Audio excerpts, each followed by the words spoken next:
Want to give a shout out to the D boys and the Rangers from Army Special Ops on the great job this last week in risking their lives and going in there and killing one of our nation's greatest threats, al-Baghdadi.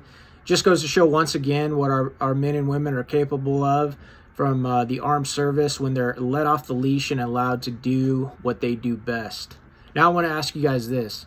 Did anybody see the headline from the Washington Post the couple days ago after this all went down? If you didn't see it, let me read it to you. Abu Bakr al-Baghdadi, austere religious scholar at helm of Islamic State, dies at 48. Are you kidding me? That's how they choose to define this guy? Religious scholar? How about evil, murderous, sadistic terrorist dies at 48? How about that? Put that in your headline, Washington Post, because that's a lot more accurate than religious scholar. I mean, come on, guys. If you didn't know who this guy was, you might think that a Muslim Billy Graham just died.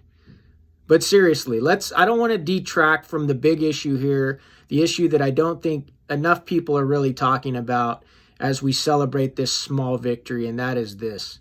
This guy already has a replacement. And if we don't pull our heads out as Americans, if we don't adjust our mentality and our foreign policy strategy in fighting against this enemy, radical Islamic terrorism, the same folks that we weren't even allowed to describe under President Obama, we will lose. And let me tell you why. This enemy doesn't think in terms of 5, 10, or 15 years like most of us Americans. Most of us Americans do not have the appetite or the mentality or the resolve to hold pace with these guys. They think in terms of centuries, okay? They will not stop. They will never quit. They don't care which leaders we kill. They don't care how much of their land we control. They don't care if we're in their backyard.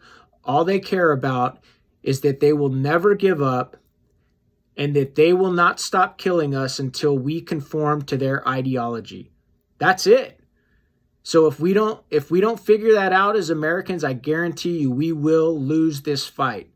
Know this, our kids, our grandchildren, and future generations will continue to fight against this enemy, and the only choice that we have is this: where we fight them.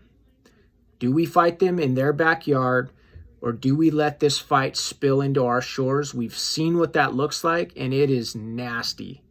So remember, guys, celebrate this win.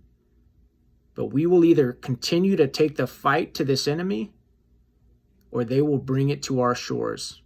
And I pray that as Americans, we figure that one out.